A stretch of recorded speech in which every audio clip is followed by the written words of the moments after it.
Bom, então, mais uma vez, boa noite a todos. Hoje a gente vai discutir essa lista, né, de exercícios que tem no fim do material da gente. Né? E eu gosto de dividir as atividades colocando cada um no seu quadrado. O que isso significa? Né? Que muitos dos exercícios daqui, dessa lista, são referentes à primeira parte, né, que vem antes do princípio da inclusão e exclusão. O princípio da inclusão e exclusão é a partir da questão 11. Tá?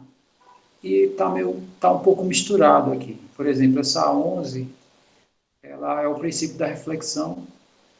Essa questão 12, ela não entra, né, no nosso conteúdo, nem a 13, porque elas são combinações completas. Tá? Entra aqui as combinações completas. O exercício 14 é referente à fórmula de Euler. O 15, esse exercício 15 é referente ao princípio da inclusão e exclusão. E assim vai, né? Aqui,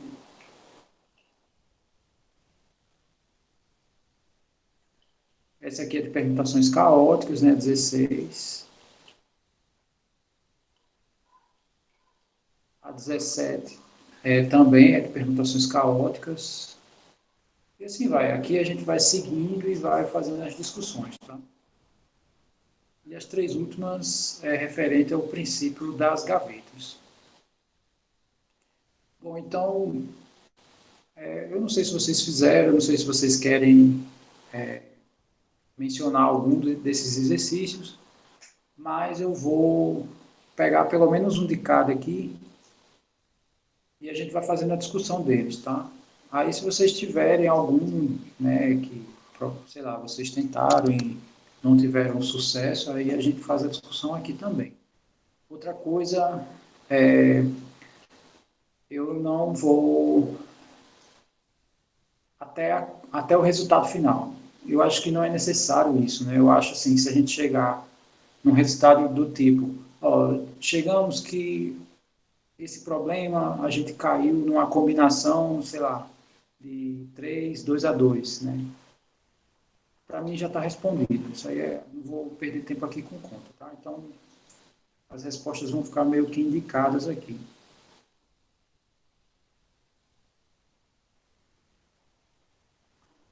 Bom, então, para a gente começar a discussão, a gente vai começar aqui pela 11. Já que ela, né, é a primeira questão que abre essa parte a partir do princípio da inclusão, né? Então, ela diz assim, ó, uma partícula possui dois movimentos possíveis.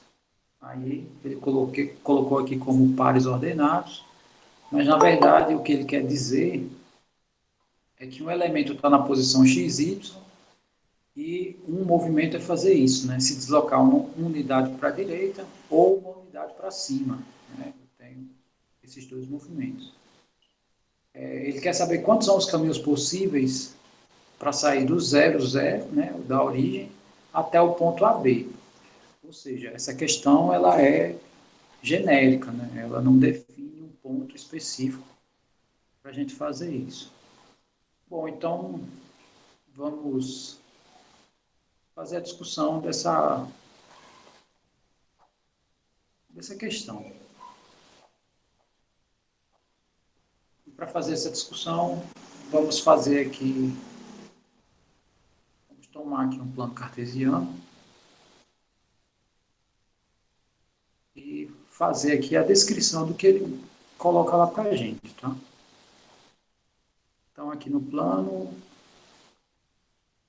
eu vou colocar aqui o 0, 0. Aí, suponha que eu quero chegar aqui num ponto AB. Lembrando que aqui eu posso definir aqui unidades, mas aqui está genérico, né? Então, o que na verdade, o que a gente quer? Um movimento possível que a gente pode fazer para chegar nesse ponto A B é o seguinte: eu posso me deslocar, sei lá, vou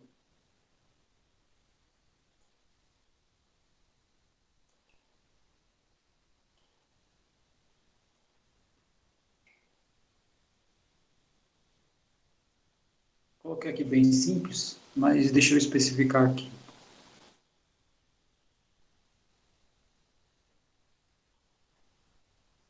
Aqui eu estou colocando 3 pontos, né? Porque são vários deslocamentos e aqui também. Deixa eu só definir antes de explicar esse desenho que eu fiz. Então, nós temos dois deslocamentos possíveis, né? Um deslocamento que eu vou chamar ir para a direita, né? Que nada mais é do que pegar um ponto XY qualquer e fazer a seguinte operação nele. Eu vou fazer x mais 1 e y. Ou seja, eu desloquei esse ponto aqui uma unidade para a direita. E o outro movimento que a gente vai considerar é o que eu vou chamar de C de cima, né? O movimento para cima, que é pegar xy e fazer xy mais 1. Ou seja, o ponto xy, né, eu adicionei uma unidade, então ele se deslocou aqui para cima.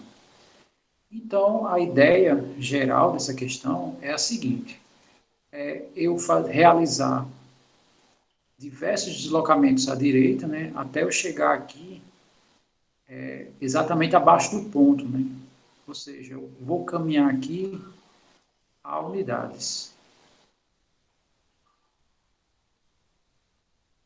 E quando eu chegar aqui, eu só vou fazer a aplicação desse segundo movimento, né, que é para cima. Então, eu vou aplicar aqui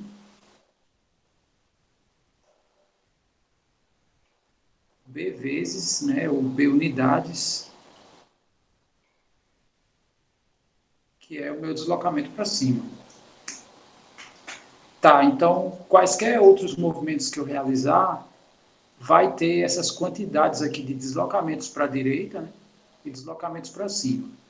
Né? Se eu, sei lá, quiser realizar outro movimento, então eu venho aqui para a direita, depois para cima, depois para a direita e depois para cima e vou fazendo isso. Aí o que, que pode acontecer, né? Pode chegar num ponto que eu chegue abaixo do ponto desejado e eu só faça aplicar o movimento de subida, ou pode ser que quando eu realizar essa variação aqui em zigue-zague, né, formando aqui uma escada, pode ser que eu fique aqui justamente na mesma altura do meu ponto, eu só faço me deslocar para a direita. Então, esse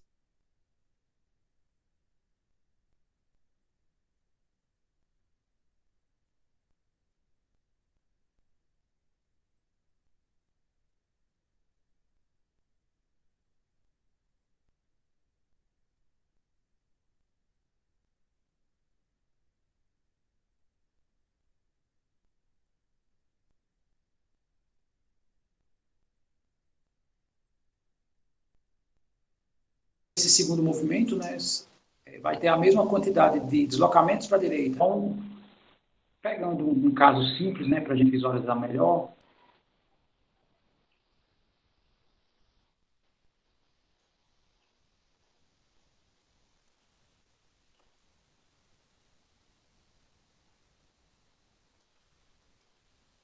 aqui, aqui caiu.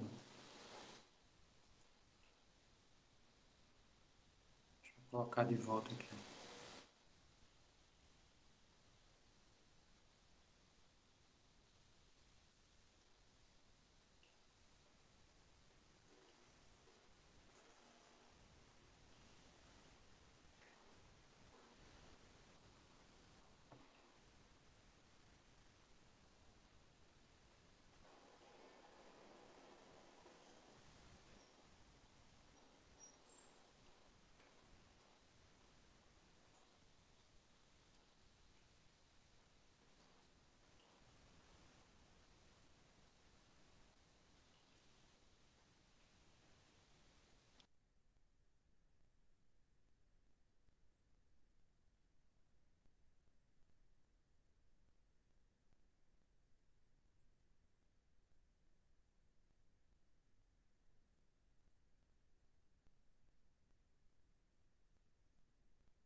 Tudo ok agora, né?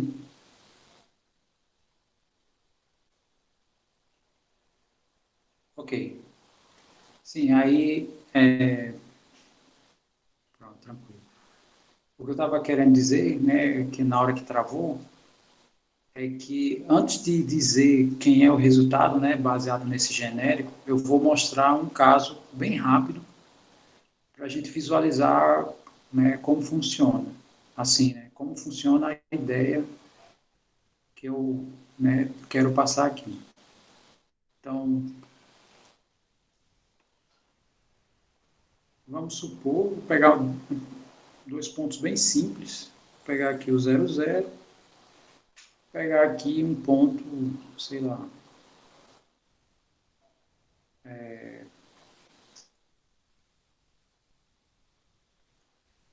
33, tá? É só para a gente visualizar aqui a ideia.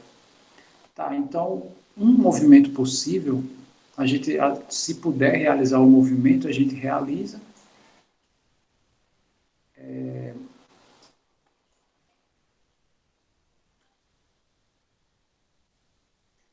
Deixa eu realizei aqui um movimento para a direita, né? Sei lá, a maneira mais simples, né? Outro movimento para a direita, um terceiro movimento para a direita e três para cima.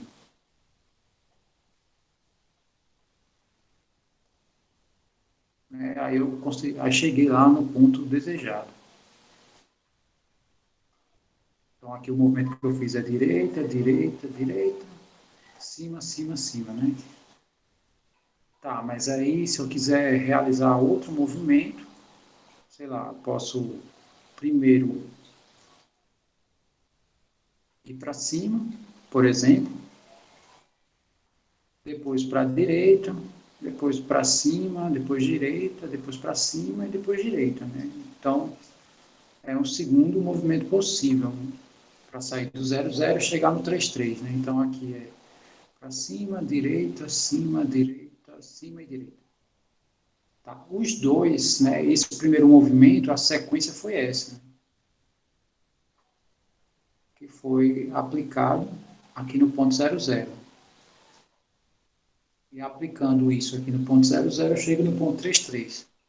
Da mesma maneira, se eu fizer simplesmente isso aqui, eu também saio do 00 e chego no ponto 333. Então, o que, que isso significa? Né? Aqui eu só estou variando a ordem. E eu tenho a repetição de 3 Cs e 3 Ds. Consequentemente, aqui vai ser quantos são os caminhos possíveis. Né? Vai ser a permutação. Vai ser a permutação. Eu tenho 6 movimentos possíveis, né, que é 3 deslocamentos para a direita e 3 subidas, onde 3 se repetem, né, que são os tipos da direita, né, aqui aparece 3 vezes, e 3 repetições, que no caso é o deslocamento para cima. Então, essa seria, para esse caso aqui, mais básico. Né? Para esse caso geral, que é o que a pergunta faz, né, a pergunta do 11, perceba que a soma da quantidade dos Ds com a dos Cs me deu isso aqui, ó, né, que é esse geral aqui. Consequentemente, aqui vai ser a permutação de A mais B, porque A é a quantidade dos Ds que vai existir e o B é a quantidade dos Cs que vão existir, é o total de movimentos que a gente faz, onde o D vai se repetir A vezes e o C vai se repetir B vezes.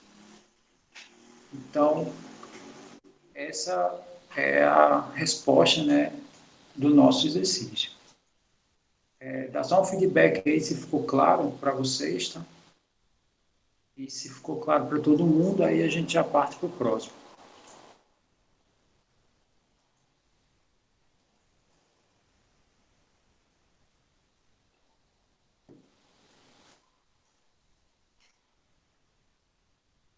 Muito bem.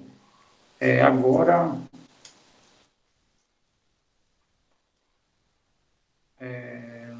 Tá, então, essa daqui é as combinações completas, né? Então, aqui não, a gente não vai discutir. Essa daqui eu vou fazer uma discussão rápida dela, tá? Essa função φ, né, é a função de Euler, e ela calcula a quantidade de números primos do 1 até esse cara aqui. Então, como é que ela funciona? Esse item A ele funciona mais para isso, né? Para a gente relembrar como é que funciona a ideia. E o item B, essa discussão aqui, ela é interessante. Né? Aqui ele generaliza, né? Se o P for primo, né, como é que a gente calcula isso? Bom, então, no caso é a questão 14, né? Então agora a gente vai discutir a 14 e vamos calcular isso, o número de números primos do 1 até o 360. Bom,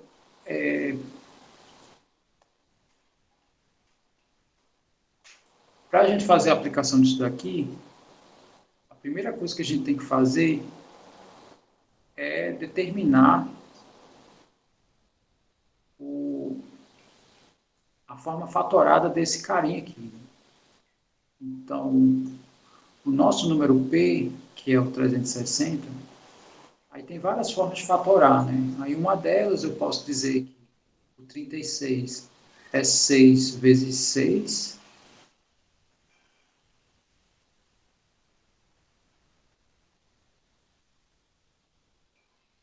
e aqui seria vezes 10, né? Que é 36 vezes 10. E o 10 é 2 vezes 5. Bom, o 6 é 2 vezes 3, e 2 vezes 3 duas vezes, né? Então, na verdade, aqui tem um fator 2, aqui tem um fator 2, e aqui é o terceiro fator 2. Consequentemente, né, o 2 se repete 3 vezes aqui nessas contas.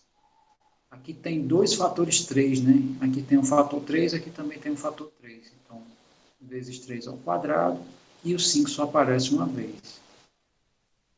Tá, então, aqui, os fatores primos que a gente tem é o 2, é o 3 e é o 5. Essa multiplicidade aqui não interessa para a gente. Como é que a gente calcula aqui, aplica a função de Euler nesse caso? Então, a função de Euler vai ficar assim.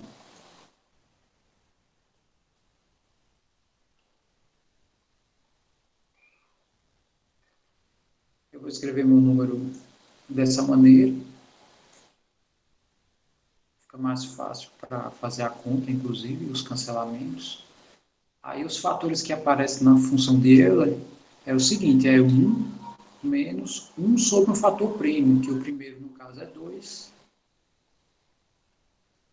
O segundo, no caso, é o 3. E o terceiro, no caso, é o 5. Agora é só fazer as contas, né?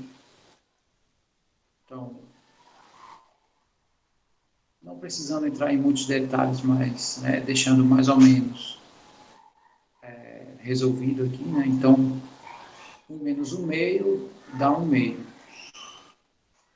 1 menos 1 terço dá 2 terços. E 1 menos 1 quinto dá 4 quintos. Então, aqui vai ter os cancelamentos, né? Um elemento 2 com 2, um 3 com 3, um 5 com 5. Consequentemente, eu tenho aqui um número real, ou um número natural, que é a quantidade de primos que eu tenho aqui de 1 a 360. Tá.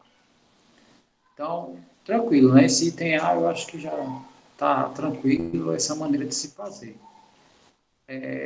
O item B, que é uma discussão interessante. O item B ele pega genérico, né? Ele quer saber o φ de P, onde P é número primo. Então, a primeira coisa, né? Na hora que a gente for fatorar, igual como eu fiz aqui em cima, não tem fatoração, né? Então, sei lá, dos fatores primos só tem um. O P1 é o próprio P. Tá, e aplicando na função de Euler, a gente vai ficar com o seguinte, φ de P vai ser o próprio π vezes esse termo. O que nós sabemos? Né? Que essa diferença aqui vai dar P menos 1 sobre P. E esse produto vai dar P menos 1. Então, o que isso significa? Que o número de primos do 1 até o P é só subtrair 1 que eu tenho a quantidade de primos. É interessante, por um lado, porque a expressão é bem simples. Né? Por outro, eu não sei se essa expressão ela é verdadeira. Então, vamos só fazer vamos fazer uma verificação aqui rápido. Eu vou pegar, deixa eu escrever aqui alguns primos, né? O 2, 3, 5, 7, 11, 13, 17, 19. Aí tem vários. Ok. Vamos fazer aqui rapidamente o φ do 2. O φ do 2 vai dar 2, multiplicado pela parcela 1 menos 1 sobre 2. Né? Essa diferença aqui dá 1 meio. Isso aqui dá 1. Ou seja, o número de primos do 1 até o 2 é só o número primo, que no caso é ele mesmo. Então, tranquilo, isso aqui é verdadeiro. Sei lá, se você aplicar aqui o princípio da indução, seria assim, né? Começar a aplicar para os menores termos. E eu, sei lá, estou testando essa informação somente para os primos. Se eu fizer o φ do 3, vai dar 3 vezes 1 menos 1 terço. Isso aqui vai dar 3 vezes 2 terços, né? Isso aqui vai dar 2. Então, de fato, né? Quantos primos tem do 1 até o 3?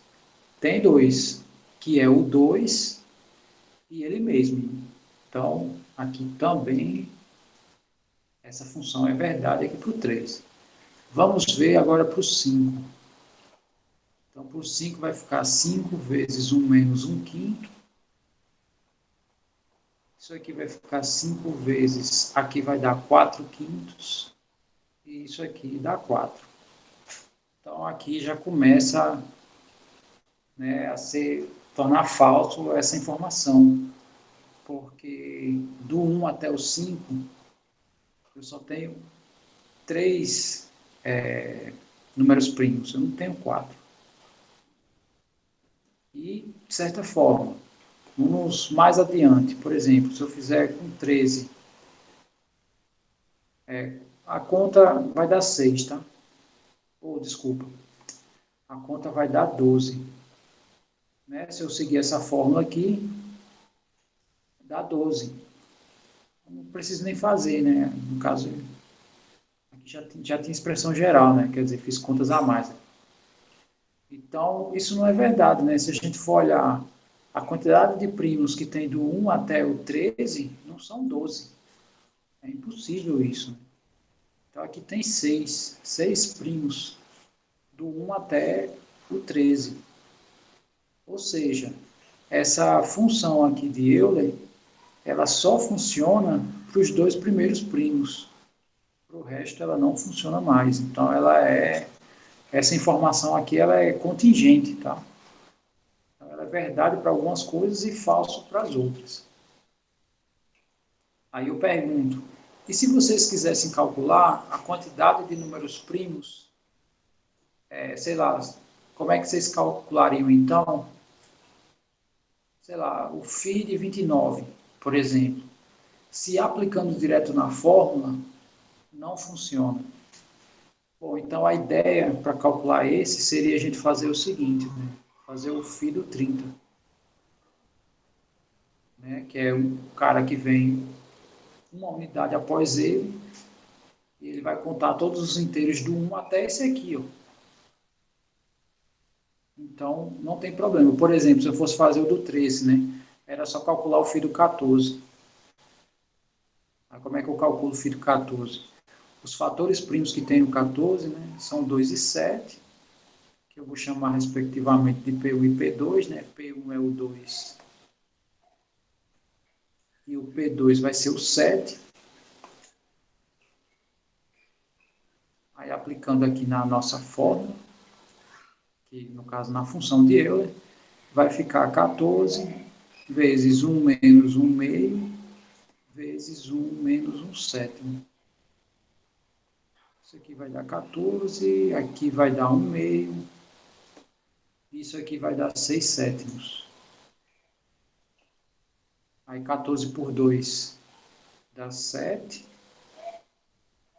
E essa conta aqui a gente cancela os 7, né? E vai dar exatamente 6, que é a quantidade que eu disse a vocês, né? São 6 números primos entre o 1 e o 13.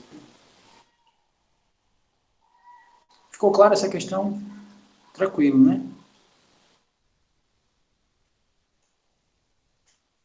Muito bem. Isso aqui é um pulo do gato, uma coisa tão simples, né? Adicionar só um elemento e resolve o problema. Ok. Essa questão 15, ela é, acho que é a única questão que fala, tem outra questão mais acima, mas é uma questão bem simples, né?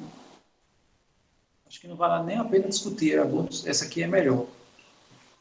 Então a 15 diz assim, quantos inteiros entre 1000 e 10.000, inclusive, né, não são divisíveis nem por 2, nem por 3, nem por 5. Então, ele entra naqueles casos, né, que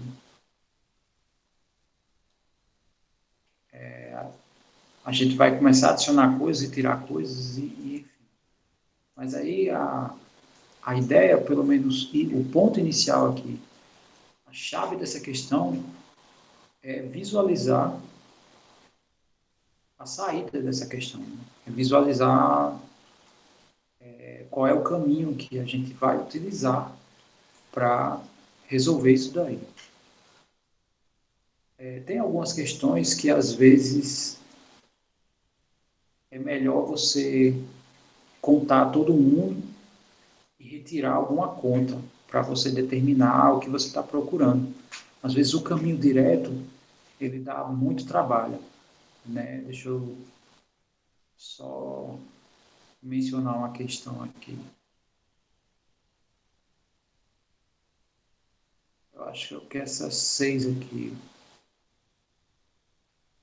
por exemplo, eu sei que aqui é da outra parte, né? Mas assim, só comentando ela, bem rápido, ele quer enfileirar 7 pessoas, onde 2 não podem ficar juntos, né? Sei lá, vamos supor que 2 são inimigos, né?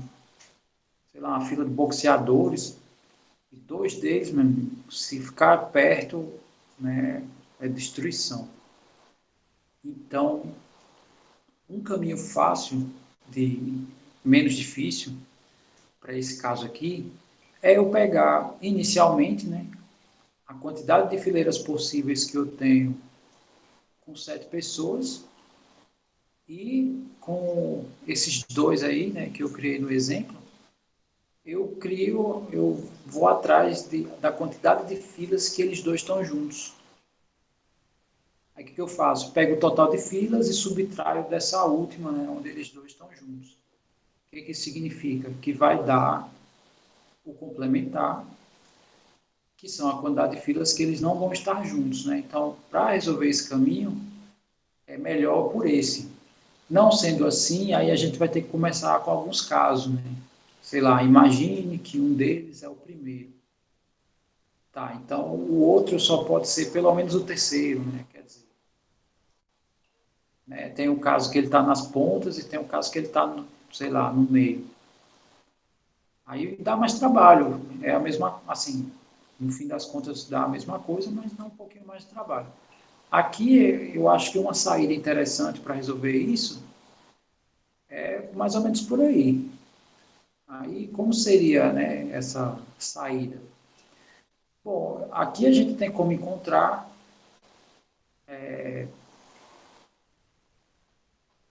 todos os números, né, que estão entre 1000 e 10.000. Aí eu vou subtrair, vou criar alguns conjuntos, né?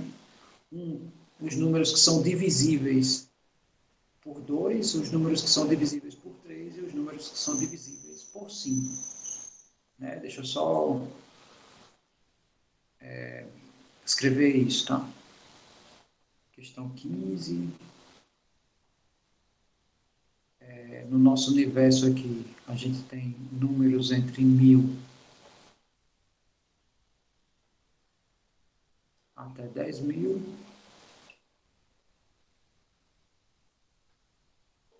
Aí eu vou criar três conjuntos, vou chamar D2. Os divisores do 2 que estão aqui dentro, né? Então, sei lá, é formado pelos elementos que eu estou chamando de x aqui dentro, tal que x é da forma 2k, tá? E k é, sei lá, natural.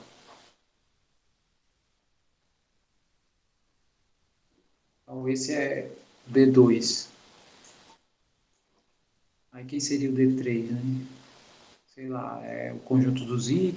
Aqui eu posso, inclusive, manter a mesma variável se eu quiser.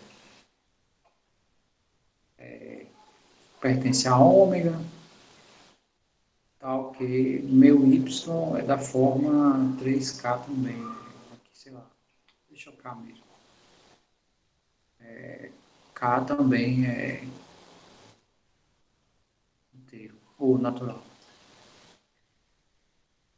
E o terceiro conjunto que a gente vai determinar é o D5, que são os Z's que pertencem a ômega, tal que Z é da forma 5K.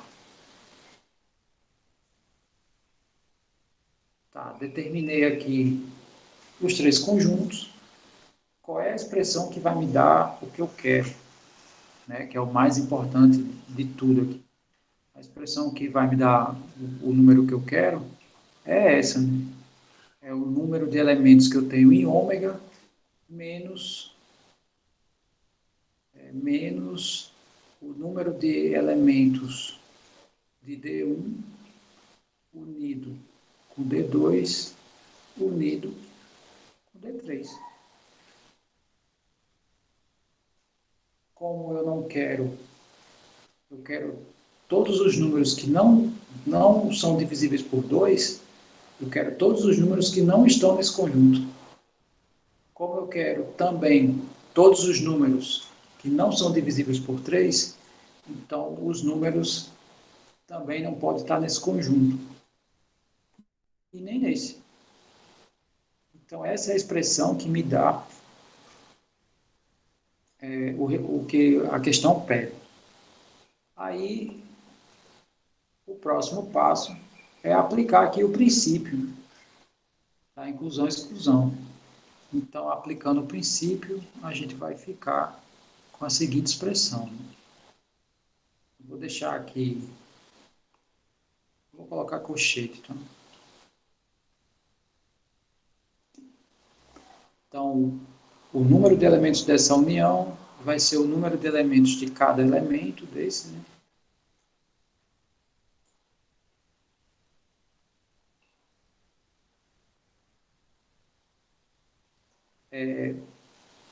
Menos as interseções 2 a 2.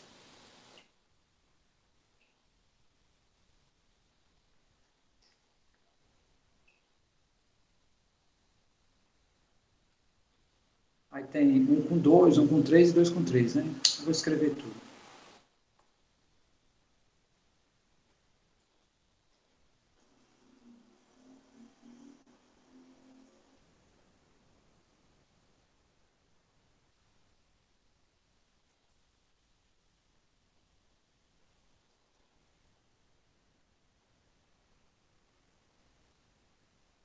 e, por fim, soma com a interseção dos três. Né?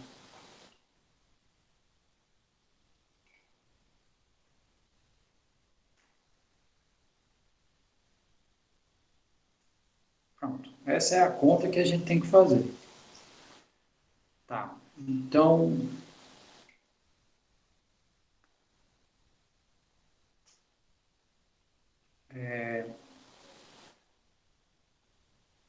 aí vamos lá. Como é que eu calculo o número de elementos desse conjunto?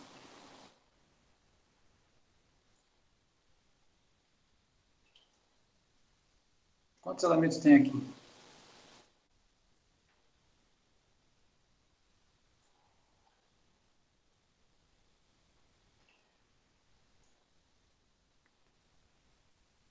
Tá. Lembre-se que é a diferença mais um, tá? Por exemplo, eu tenho o conjunto um, 2 e 3. Quantos elementos tem aqui? É a diferença mais um. Né? Que se eu subtrair isso aqui, vai dar 2, né? Aí mais um, eu tenho os três elementos. Se eu pegar outro conjunto aqui, bem simples, só para a gente enxergar isso, tá? Sem... Então aqui, se eu subtrair, vai dar 4, mas na verdade tem 5, né? Então é a diferença mais um, tá? Ok, observando esse detalhe, né, vai dar 9001. Aí menos. Tá. Como é que eu acho o número de divisores aqui? Aqui eu vou mudar porque a gente vai usar esse símbolo que eu acabei, no caso vai usar o colchetes, né, como uma função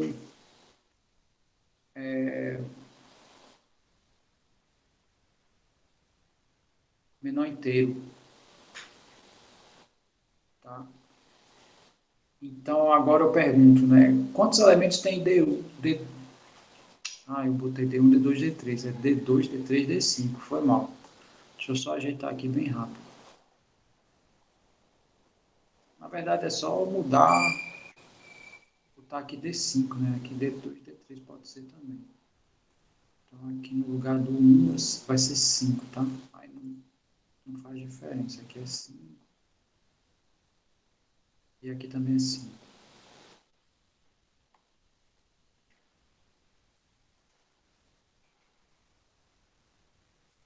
Tá. Aí não precisa alterar muita coisa.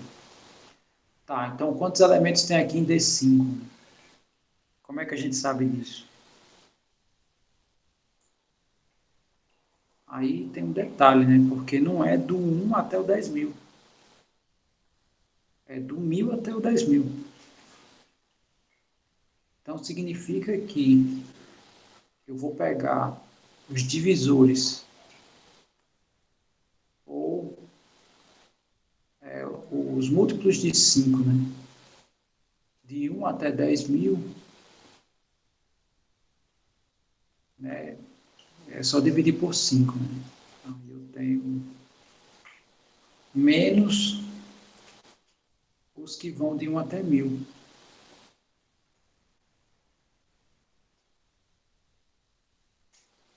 Todo mundo entendeu essa ideia aqui que eu fiz?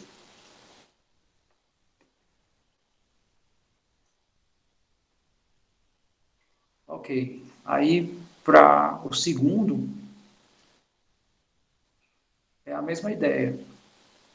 Então, ficar mais 10.000, sendo que agora por 2 menos 1.000 por 2. E o último aqui, segue aqui a mesma ideia. Vou colocar aqui 10.000 por 3, 10.000 por 3 menos 1.000 por 3. Tá. Agora vamos às diferenças 2 a 2, né? Quer dizer, não é difícil, mas vai dar um trabalho, né, bem cavernoso, porque essa interseção aqui segue a mesma ideia. É 10.000 por 5,2 é dividir por 10, tá? Menos 1.000 dividido por 10. Aí segue a mesma ideia aqui. Então vai ficar 10.000 por 15, menos 1.000 por 15,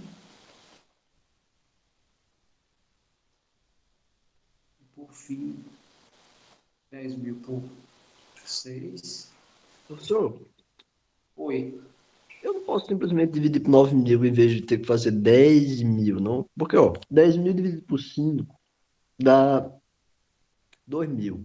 1.000 dividido por 5 dá 200. Dá 1.800. Se eu tivesse dividido diretamente no 9.000, dava os 1.800 do mesmo jeito. E repete para todos os outros. Eu não podia simplesmente dividir 9.000 para simplificar isso aqui. Tá entendendo o que eu disse? Eu entendi perfeitamente, né? Você acabou de me dar uma propriedade, né? Que quando você foi falando eu fui percebendo aqui, né? Aqui o denominador é idêntico, né? Se eu fizer essa subtração aqui, pelo que você verificou aí, dá a mesma coisa, não é isso? Se eu Perfeito. subtrair o primeiro e divido por 10, eu tenho a mesma quantidade de múltiplos, né, no caso do 10, do que se eu fizer separado e subtrair. Então, significa que é opcional, né? Ou vocês têm esse trabalho todinho, ou vocês podem fazer como, acho que foi o Igor, né, que comentou. Tá, então, só para finalizar, né, obrigado, Igor, pela dica. Só para finalizar, esse daqui, já vou aplicar a propriedade que ele disse, né, só fazer 9.000 dividido aqui por 30, né, que é o produto aqui dos três. E a diferença se aplica nos demais, tá? Tá, então eu acho que eu não preciso fazer continuar, né? Porque aqui é só continha, né? Sei lá, dividir, somar, subtrair, enfim, né? Virou aí expressão aritmética, enfim. Então, essa é a ideia da questão, tá? Aí o resto é conta. Tranquilo, né?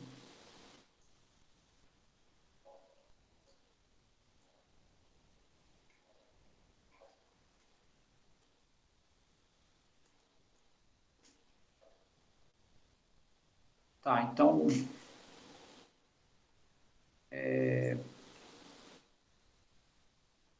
lembrando que eu não vou fazer todas, né? Eu não vou fazer todas porque não dá tempo, né? Quer dizer, a priori não, né? Mas sei lá, vou fazer até o que der. Pelo menos uma de cada, né? Então, tá. A 16, ela é um exercício que usa permutações caóticas. É só lembrando, né? Se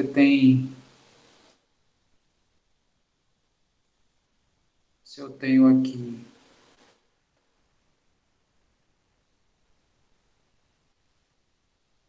se eu tenho aqui uma sequência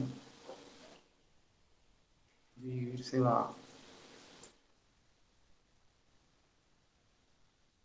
4 números, né? É bem simples, só para a gente.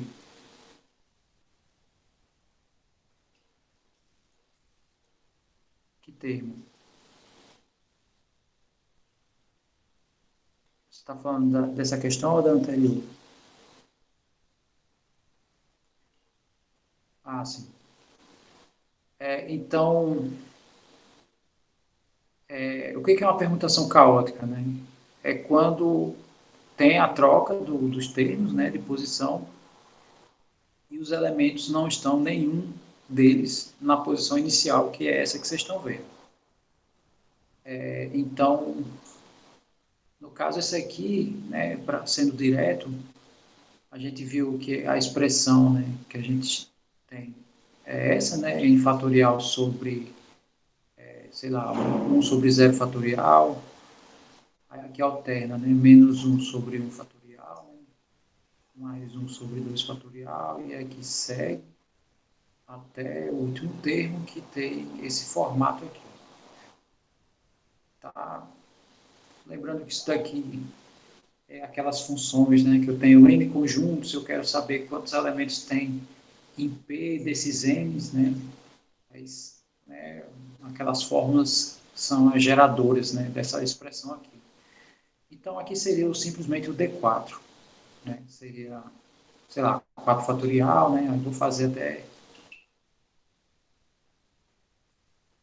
ficamos sobre 0 fatorial, né, aí eu vou alternando aqui até, até 4 fatorial. Tá. Se a gente for perceber lá na questão, tá, entendi agora o nome primitivo, né? É o local de origem. Isso. Ele quer quantas permutações eu consigo, deixando 3 elementos no seu lugar primitivo. Ou seja, eu vou escolher 3 para não tirar do lugar. E os demais eu vou fazer permutações caóticas. É isso que ele está indiretamente fazendo aqui. Então aqui eu tenho 2 coisas para fazer. Perceba que essa questão não se resolve simplesmente fazendo o D4, porque ele não disse quem foram os 3 escolhidos. Aí eu pergunto, eu tenho 7 elementos aqui, eu quero escolher 3 para ficarem fixos. Como é que eu faço essa contagem? Desses 7, como é que eu posso escolher, de quantas formas eu posso escolher 3 deles?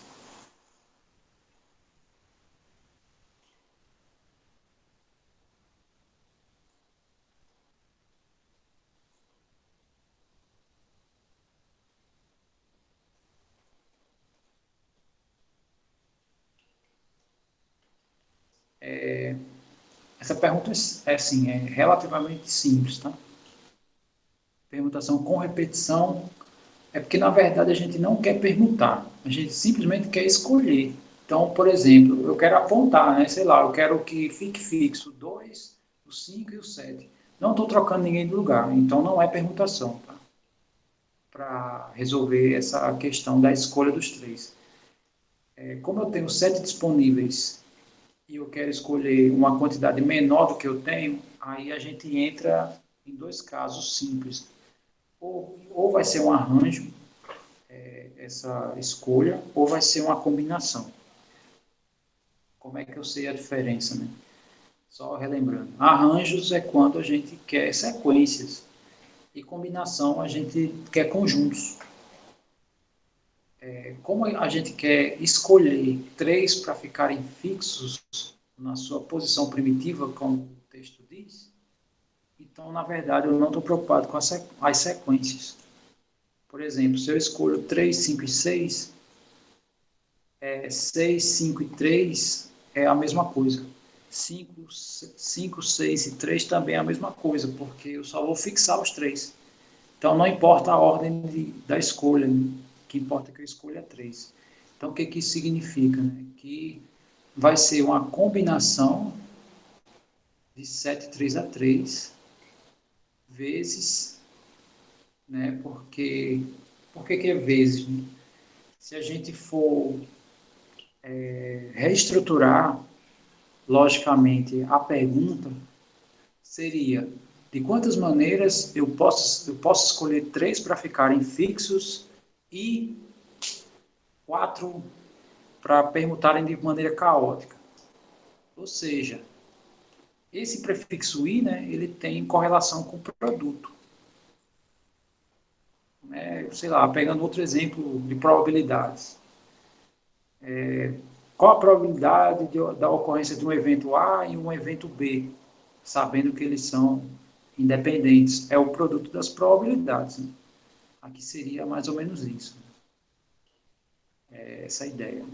Quer dizer, permutar 4 é independente da minha escolha, porque os quatro que sobram, se eu escolher um, dois e três, vai dar D4, né, que é a permutação dos outros quatro, mas se eu escolher um, três e quatro, não tem diferença nenhuma, eu vou fazer a mesma coisa, né? Quer dizer, não tem influência a minha escolha. Então, esses dois eventos, se a gente pensar, né, nessa ideia que eu comentei, fazendo uma correlação com probabilidades, né, essa questão de eventos independentes, isso aqui são dois eventos independentes. Eu quero uma coisa e outra, então isso vai ser um produto. E com isso, né, aqui a gente só escreve a expressão, né? Isso aqui vai ser 7 fatorial, 3 fatorial, 4 fatorial, né? A combinação, a soma dos dois tem que dar, a soma desses termos aqui tem que dar esse. E o D4 está escrito aqui em cima, né? Vai ficar 4 fatorial, aí já vai ser 1 menos 1, né? Mais 1 sobre 3 fatorial, mais 1 sobre 4 fatorial.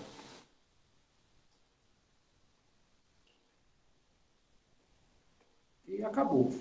A questão agora é só fazer a conta.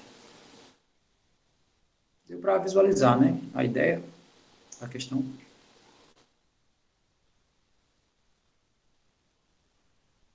Muito bem. Agora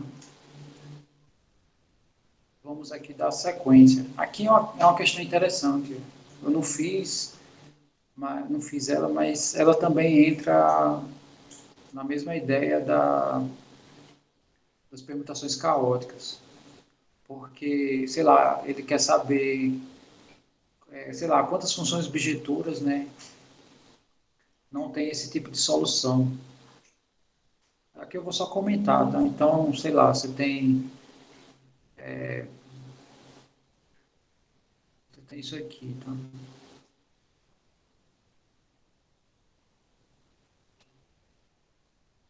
Então, eu estou associando aqui cada um, né? Isso aqui é uma possibilidade de objeção, tá? Como é que eu posso escrever uma maneira análoga dessa objeção? Eu escrever assim, ó.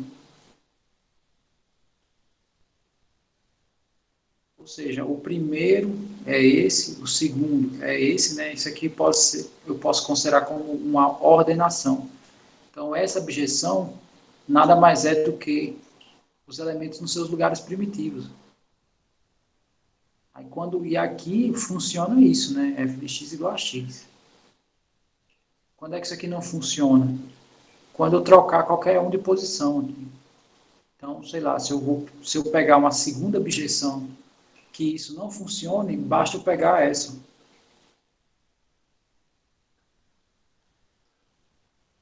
Então, o que foi que eu fiz, né? O 2 agora é o primeiro. É como se o 1 não associasse mais o 1, e sim o 2. Então, esse ponto aqui, né? Porque tem coordenadas, indiretamente eu posso associar a uma abjeção onde a ordem é o meu domínio, né? O meu domínio define a ordem. Tipo assim, ó, o primeiro é o 1, o segundo é o 2, o nésimo é o n. Então, eu escrevi isso aqui, ó, nessa abjeção. Nessa abjeção aqui, o primeiro não é mais o 1, é o 2. Né? Então, significa que aqui o f do 1 está sendo o 2. Nessa segunda abjeção aqui, que eu vou chamar F1. Tá, mas aí não obedece mais isso, né? Então, essa permutação aqui, né, já quebrou a lei aqui da identidade. Então, isso aqui entra a quantidade de permutações caóticas que eu tenho aqui nessa sequência, vai ser a quantidade de objeções que não obedecem a isso. Né? Então, isso aí vai ser dn. Essa é a ideia da questão. Tá? Aí a outra é um pouquinho diferente, porque ele não amarra a questão da objeção. Ele só diz, né? Quantas funções não possuem essa solução. Aí já é uma coisa mais aberta. Eu vou deixar para vocês pensarem nesse segundo caso. Esse aqui que eu comentei, ele indiretamente entra na mesma ideia do 16. Ok.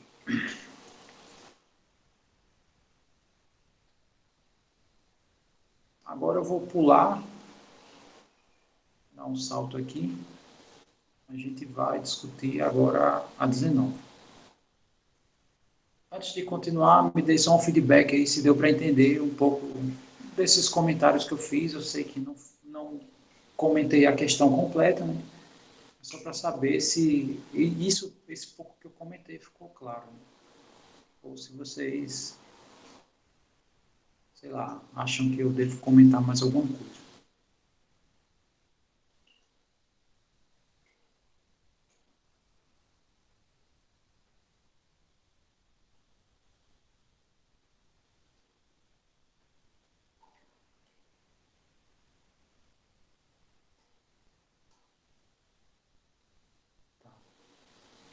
Lembrando que contar é uma objeção, tá? Então, na verdade, quando vem essa ideia de objeção, né, a gente tende a travar. Mas, na verdade, a gente faz objeção o tempo inteiro, né? Por exemplo, ordenei aqui, isso aqui é uma objeção.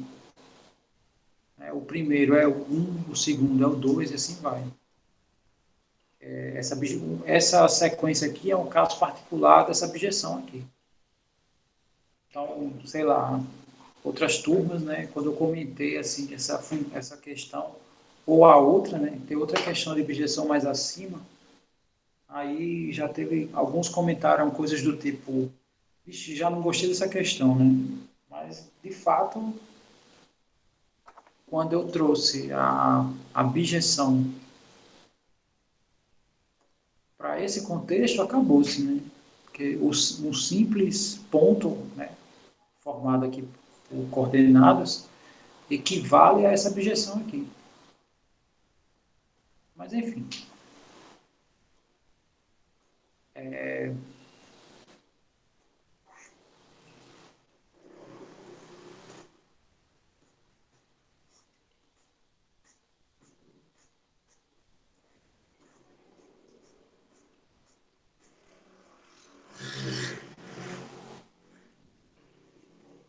Muito bem, então vamos para a próxima, que é essa, tá?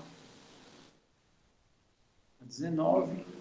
Pede para refazer, o exemplo é 23, e sabendo que ao invés de 3 dias serão 2 dias. Então vamos ver que exemplo é esse.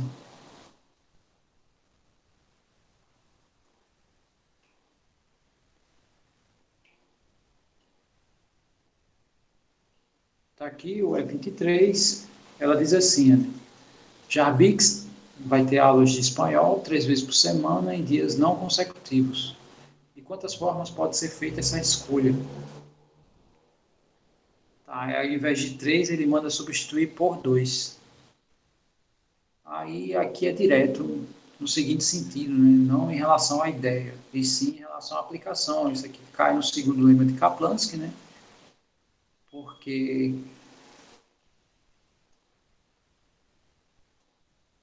deixa eu só ver o número da questão, acho que é 19. Isso. Então, a 19,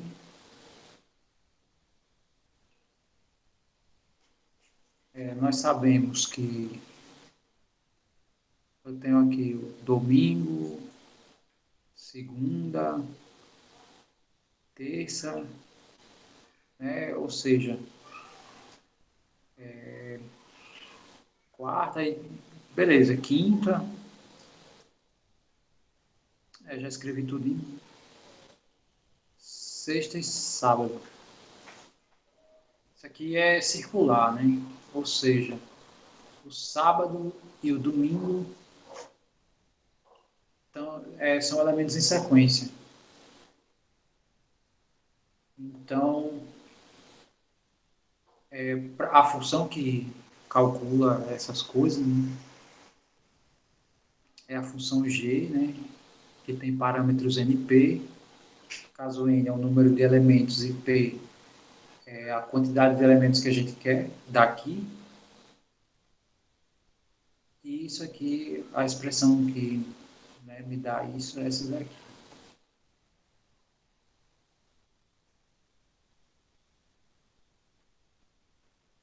Então, a ideia é simples, né? Vai ser o G 7 2, né? Eu tenho 7 dias, eu vou escolher 2 e não quero que sejam consecutivos. Isso aqui vai dar 7 sobre 5, né? E aqui vai ser a combinação de 5, 2. Aí acabou, né? E só escrevendo a expressão. Tá. Aí o resto é conta. Mas no caso a ideia é essa, né? Já que a gente já provou o G, né? Então é simplesmente isso.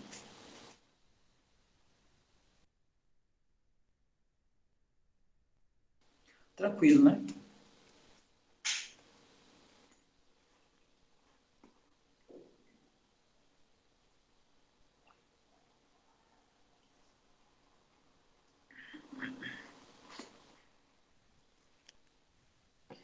Bom, essa questão a 20, ela é uma questão que também é a aplicação de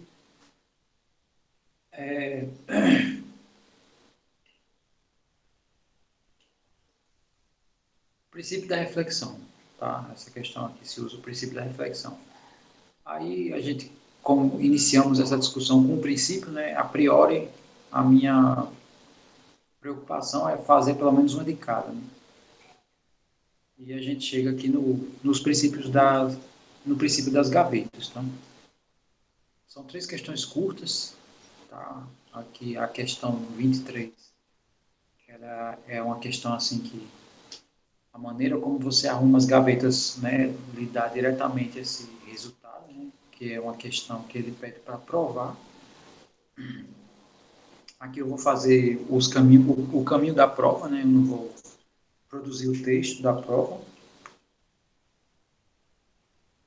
né, então vamos aqui à ideia do 21. O 21 é muito simples. Eu tenho uma gaveta com 12 meias, tá? Aqui não é gaveta, é meia. Eu tenho 12 meias brancas na gaveta e 12 meias pretas na gaveta. Eu quero saber quantas meias eu devo retirar aleatoriamente, né? Sei lá, imagine que é uma brincadeira, uma coisa assim, quando você está de olhos vendados e você vai retirar as meias sem enxergar nada. Para ter certeza que eu vou ter um par da mesma cor. Então, e aí, como é que vocês resolveriam esse problema, né? Sei lá, quantas meias vocês iam tirar para ter garantido? É isso mesmo. Basta 3, a resolução dela, né?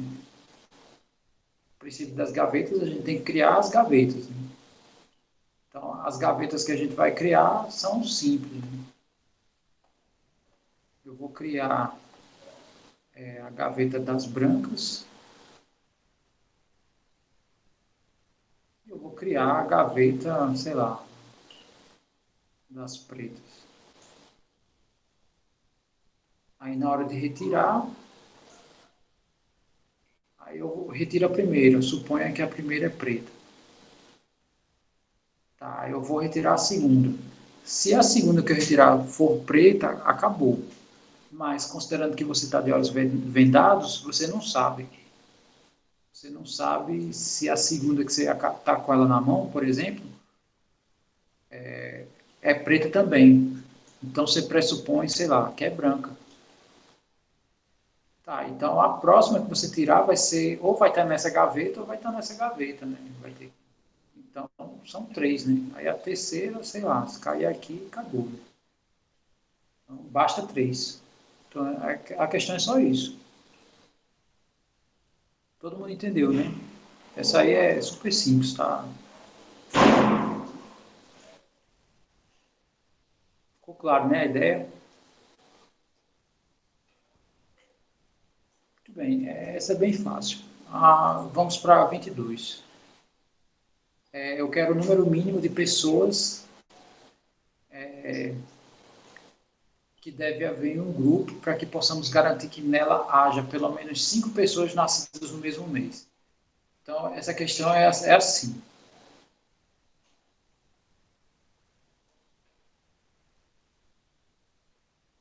Aqui já deu para notar que as gavetas vão ser os meses do ano, né? Então, sei lá, janeiro, fevereiro, aí já vou direto lá para dezembro. Tá aqui minhas gavetas, né?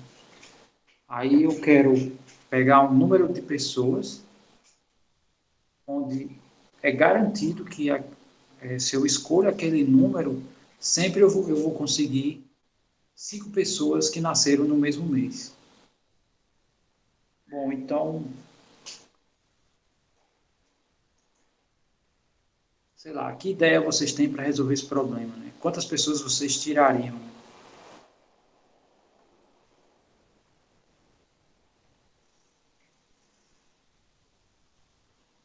Chuta aí para ver se, sei lá, 60.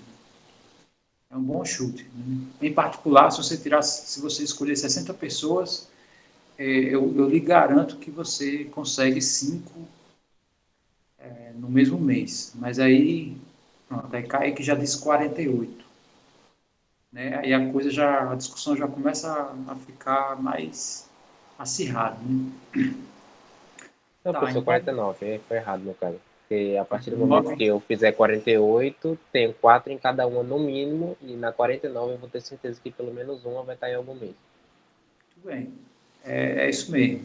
O Seabra também já foi, né, dizendo como é que funciona, quer dizer, vocês já disseram como é a saída, né?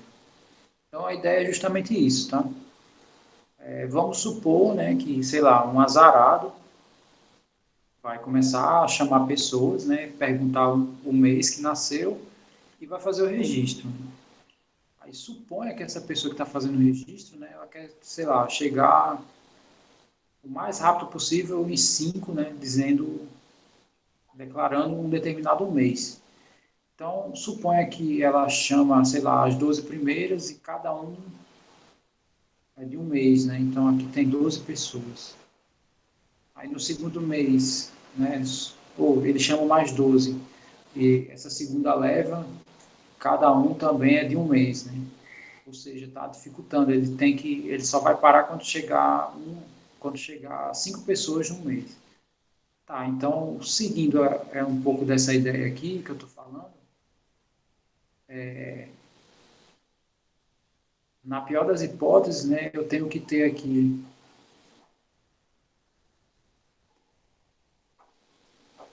cada gaveta dessa que é um mês do ano com 4, né? Ou seja, se eu escolher 48 pessoas, né, que é 4 vezes 12, possa ser que caia nesse cenário, né? É o cenário extremo, mas pode ser, ele é possível. Porém, se eu escolho mais uma pessoa, essa pessoa aqui, ela vai ter que estar num desses meses. Então, é aí que, né, eu consigo garantir 5 pessoas, né? Então, o número mínimo é 49. Como o Kaique falou, né, como o Flávio Seabra, né, inclusive ele botou a conta, e o José Rogério, né, ele chutou o número maior, mas se com 49 eu garanto, né, com 60 que ele disse, também é garantido. Muito bem. Então, vamos à última, né, do princípio das gavetas, né, já que essas duas são muito simples, né, vou pegar uma mais elaborada. Então, aqui, né, ele pede para provar que em qualquer conjunto com 52 inteiros, existe um par de inteiros cuja soma ou a diferença é divisível por 10.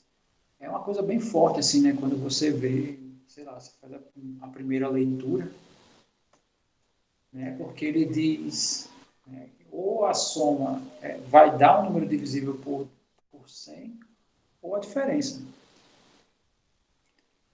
Então,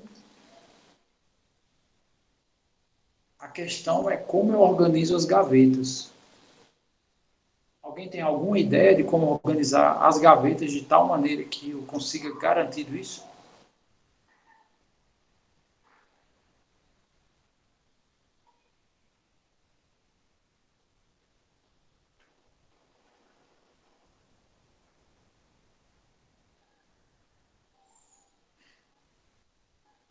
Bom, vou soltar aqui algumas dicas.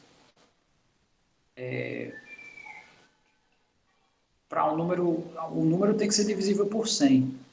Né? A gente vai escolher 52 números aleatórios. E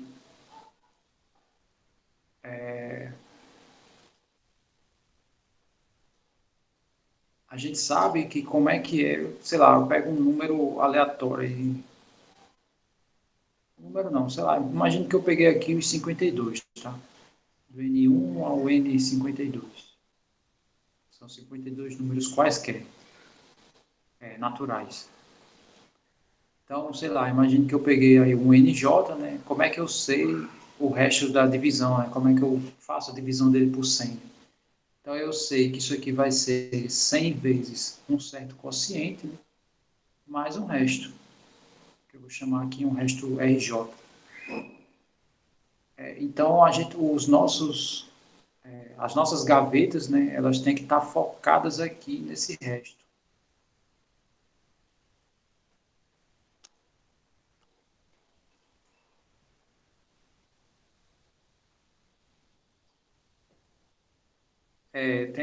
Pronto, o Ryan já colocou algumas características, né, mas aí no caso é da diferença, tá, Ryan? Então, se eu pego um NJ, vai ter aqui um outro N, que é a diferença que vai ser divisível por 100.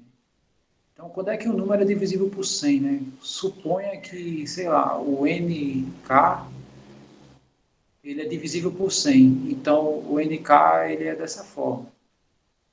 É 100 vezes alguma coisa, tá? Aqui o QJ, né, que é quociente, e aqui QJ, não, QK, né?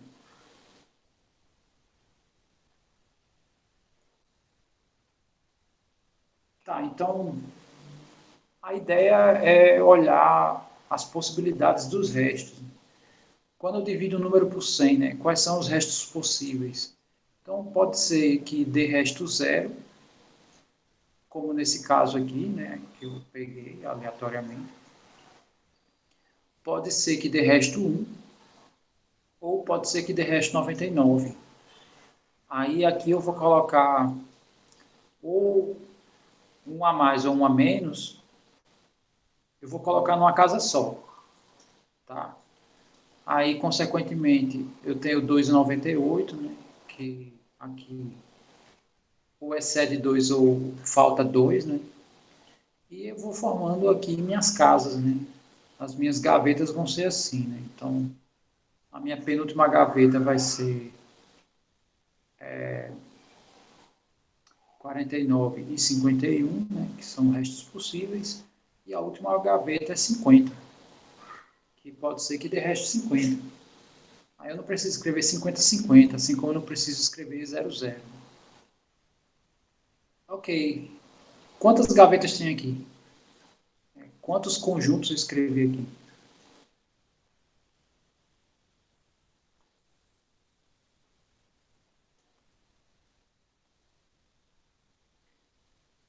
51. Perfeito, né? Esse que tem 0 é um conjunto. Esse que tem 1 até os 50 são 50. Né? Daqui até aqui são 50, com mais esse 51. Aí foi o que ele disse? Basta eu pegar 52. Então, na pior das hipóteses, o N1, na pior das hipóteses, esses números vão estar cada um numa casa dessas. Né? Sei lá, vamos supor que tem um aqui que é divisível por zero, tem um que é divisível, sei lá, vou colocar, vamos supor que aqui está, essa ordem é dos restos, né? Sei lá, vamos supor que o N1 ele é divisível por 100, né? Um número escolhido aleatoriamente. Aí o N2 ele é um número que deixa resto 1 e assim vai, né? Suponha que o N3 deixa resto 2, né? Porque aqui, esse índice aqui, só estou dizendo que eu tenho 52, mas, sei lá, não estou dizendo nada, né? Eu posso reordenar e fazer uma nova, nomear novamente, né? Sei lá, e aqui vai ser o N5, 50, né? Esse aqui vai ser o N51. Né? Suponha que cada um desses estão nesses respectivos conjuntos. Ora, o próximo, que é o N52, ele vai ter que estar numa dessas casas, né? Porque aqui tem todos os restos possíveis. Mas vamos supor que o N52 caia aqui dentro, aqui, junto com o N3. Aí existem duas possibilidades.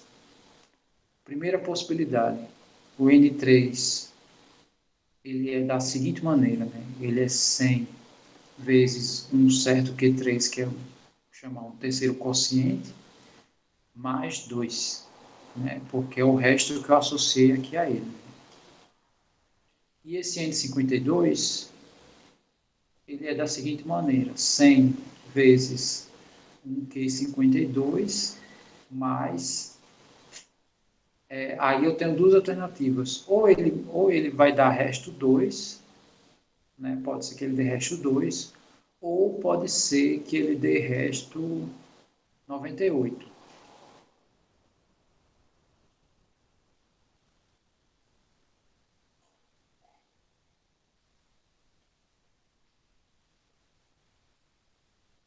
Então eu tenho essas duas possibilidades.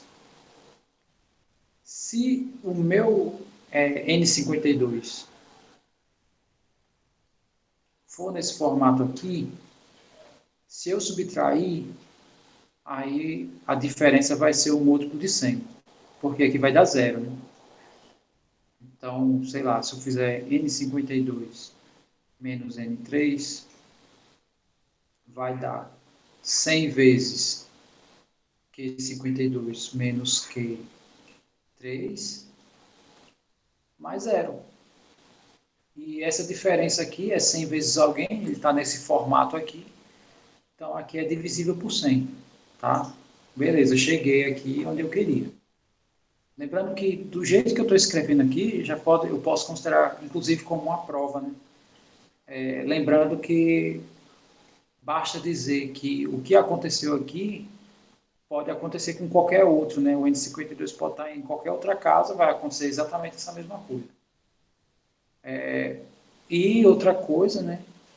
Que no caso fecharia a ideia aqui da demonstração, é que se supostamente o meu N52 tem esse formato aqui, aí a diferença, né, não vai dar um número divisível por 100, mas a soma vai, porque no caso o N52 somado com o N3 vai ser 100 vezes Q52 mais Q3 e vai ficar 98 mais 2, né, que é 100.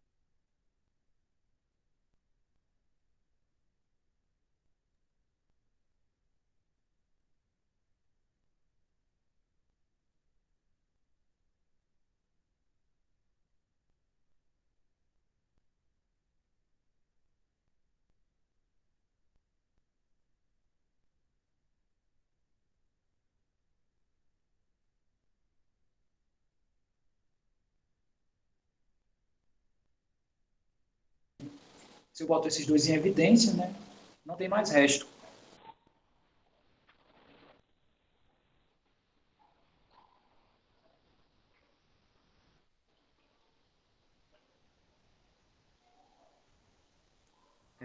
Foi só a tela que travou, vocês me escutam?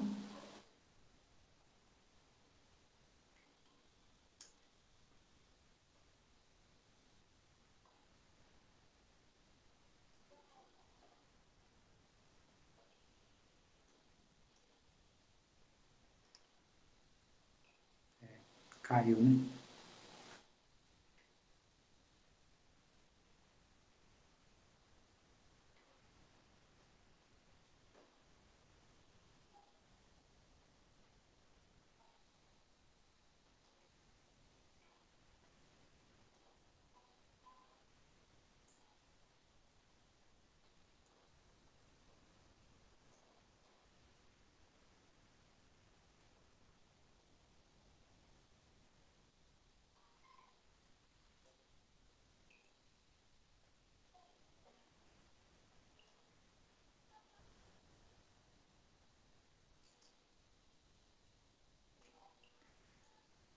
Muito bem.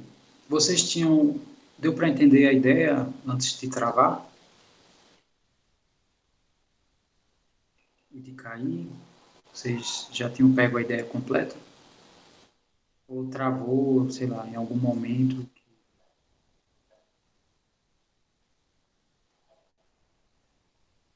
Faltou o final. Tá, então, deixa eu explicar de novo aqui o final, tá?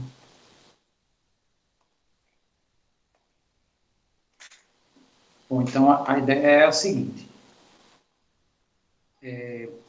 Aqui da diferença eu acho que vocês perceberam, né? Mas eu vou falar de novo.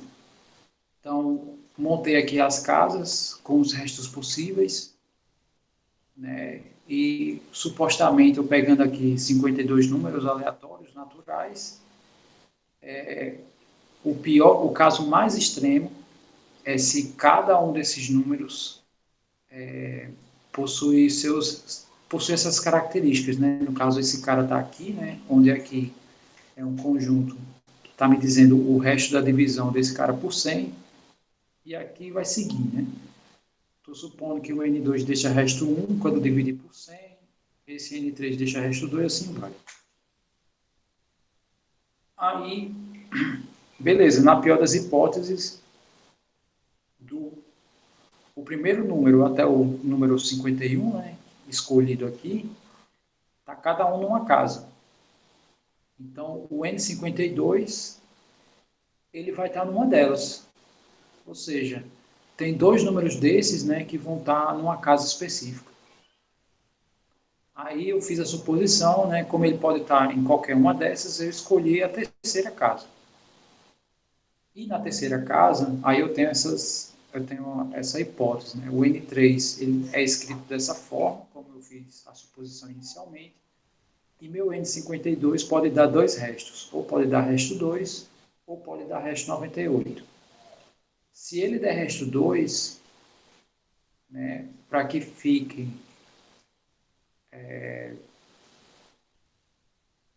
nesse formato, sem o resto, basta subtrair.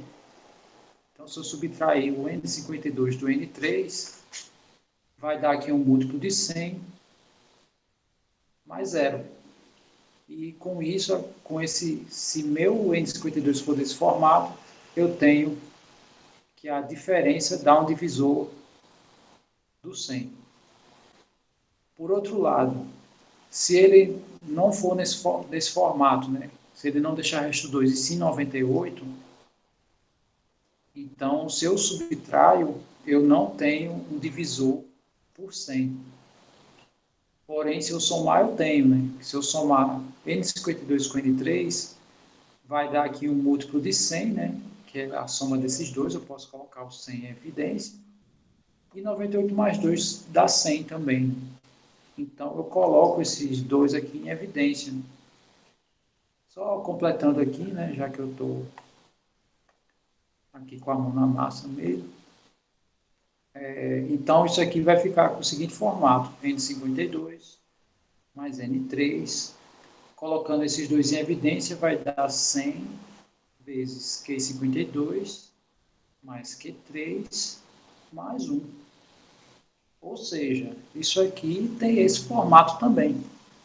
E com isso eu tenho um múltiplo de 100, né? Ou seja, essa soma é divisível por 100. E aí termina a prova. O que aconteceu aqui nessa casa poderia ter acontecido em qualquer outro. Aí acabou. Deu para visualizar essa ideia que eu acabei de explicar?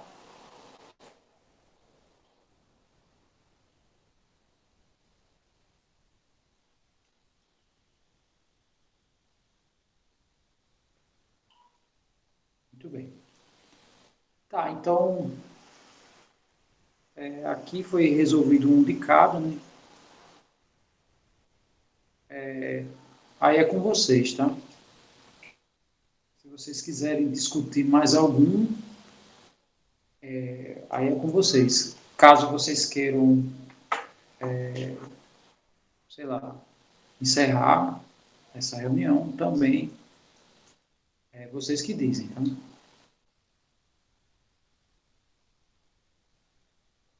resolvendo um de cada, deu para visualizar, né? Mais ou menos as aplicações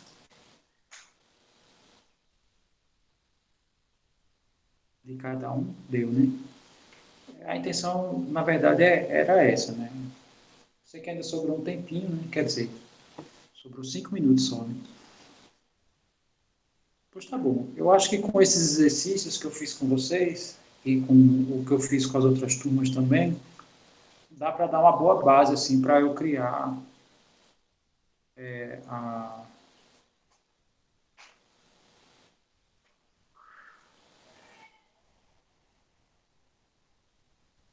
as questões, né? Para criar as questões. Então eu acho que eu vou encerrar por aqui, tá? Então, grato quem ficou até o fim, né? Bom fim de semana para vocês. Provavelmente segunda ou terça eu vou estar colocando para vocês